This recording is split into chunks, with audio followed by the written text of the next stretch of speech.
À voter. C'est un temps court, mais il est précieux dans la dernière ligne droite de la présidentielle. Depuis lundi 28 mars, c'est l'égalité stricte du temps de parole qui s'applique. Cela vaut pour les meetings, les interviews, mais aussi les traditionnels clips de campagne qui sont diffusés à la télé. Et c'est à eux qu'on va s'intéresser dans ce nouvel épisode d'À voter, notre chronique de la campagne. Le 10 avril prochain, vous allez devoir faire un choix. Je suis candidat pour un nouveau mandat de président de la République. À la présidentielle, on ne s'abstient pas. Je m'appelle Philippe Poutou. Je suis une femme d'ordre et de concorde. Je vous accueille dans ma bibliothèque. Changez nos vies, nous l'avons fait. Ça va aller ? Très bien. Voilà. C'est tellement beau ici. D'abord, un petit rappel des règles. Chacun des 12 candidats a la possibilité de tourner deux types de clips, un au format 1 minute 30, un au format 3 minutes, et France Télé met à disposition des candidats, qu'ils aient de petits ou de gros budgets, les mêmes moyens de production. Donc, quand Jean Lassalle tourne un de ses clips avec son téléphone et galère à descendre de son bus, là, c'est pas parce qu'il est fauché, c'est un choix politique. Venez le voir, ce bus. Venez-y. Rentrez-y. Il est ouvert à tous. C'est la porte ouverte d'une France authentique. Enfin, à noter 3 grands interdits. Il y a interdiction de dénigrer nominalement l'adversaire, de s'approprier le drapeau tricolore ou même la Marseillaise. Des règles qu'on peut néanmoins contourner, comme Éric Zemmour, attention cette technique, qui dénigre l'ensemble des candidats en une seule phrase.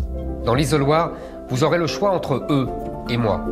Choisissez votre peuple. Choisissez notre histoire. Mais au fait, à quoi ça sert un clip de campagne? Qu'est-ce qu'un bon clip, un mauvais clip? Eh bien, on va essayer de voir ça sur pièce. Précision, on va piocher à la fois dans les formats 1 minute 30 et 3 minutes, qui sont parfois assez différents pour un même candidat. Mélenchon, par exemple, n'apparaît pas du tout dans le format 1 minute 30 qui laisse la place à son programme. Un clip donc, ça sert d'abord à fabriquer de l'image de soi, et donc de l'incarnation, ce qui est incontournable, qu'on le veuille ou non, sous la Ve République. L'écologiste Yannick Jadot, par exemple, l'a très bien compris, avec un clip qui met en avant son attachement à la France des petites communes, à la nature, mais surtout à sa biographie. L'école communale de Classier-Thierry, là où tous les fils Jadot sont nés, dans la chambre là-bas, là. L'école où enseignaient mes parents, 2 instituteurs, ils avaient le logement de fonction.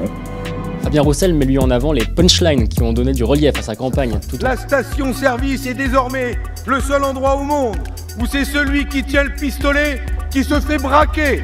Ce sont les riches qui nous coûtent cher. Eh bien moi, je vous propose une autre théorie, le ruissellement. Tout en affichant son attachement à la France, à la République, qu'il connaît bien et qu'il parcourt largement dans son clip. Plus statique, Mélenchon l'ajouterait mitterrandien dans sa bibliothèque sur un ton très posé qui se veut une réponse à ceux qui l'accusent d'être le bruit et la fureur. Voyez-vous, toute vie est un voyage. Le mien a commencé, il y a déjà quelques temps, dans le Maghreb où je suis né. Chez Philippe Poutou, le clip est au contraire un éloge de la manifestation, du mouvement social, avec le candidat NPA déambulant dans les cortèges. On est là dans cette élection pour bousculer les politiciens professionnels.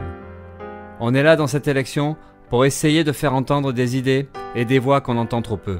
Et quant à Anne Hidalgo, pour donner l'illusion d'une dynamique électorale, elle a mis de la musique pop.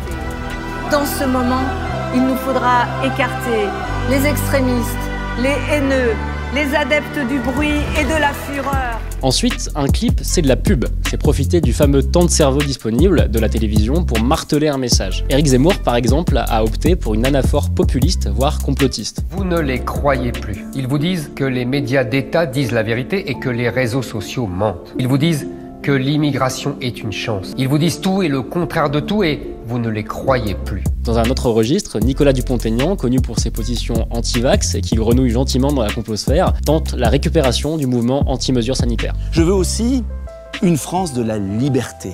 La liberté d'aller et venir, avec la suppression de tout pass sanitaire ou vaccinal.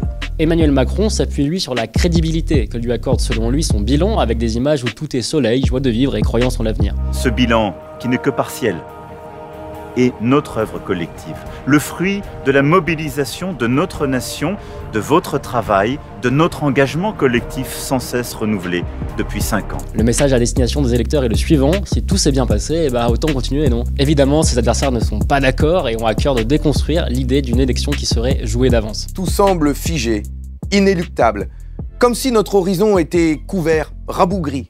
Mais si vous écoutez votre cœur, vos attentes, vos colères et vos espoirs, alors un tout autre chemin s'ouvre à nous.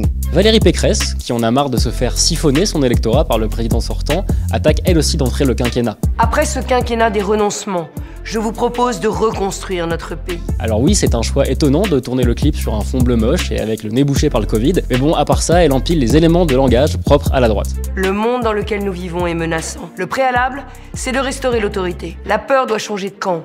Choisir qui peut entrer en France. Je veux que le travail paye plus que l'assistanat. Quant à Marine Le Pen, la première partie du clip est dédiée à l'abstention, qui lui fait peur et pourrait l'empêcher d'aller au second tour. Son message, allez voter ou ne vous plaignez pas.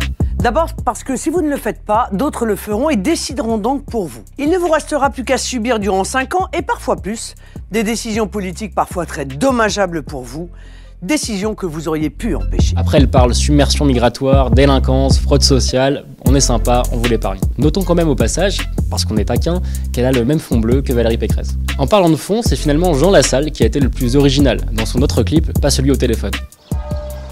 Ah, enlevez-moi ces artifices, ces faux semblants. Je veux une campagne authentique. Je veux une campagne vraie. On est d'accord, c'est pas Orelsan non plus, mais bon, c'est une manière originale de railler un exercice obligé qui peut paraître parfois très artificiel.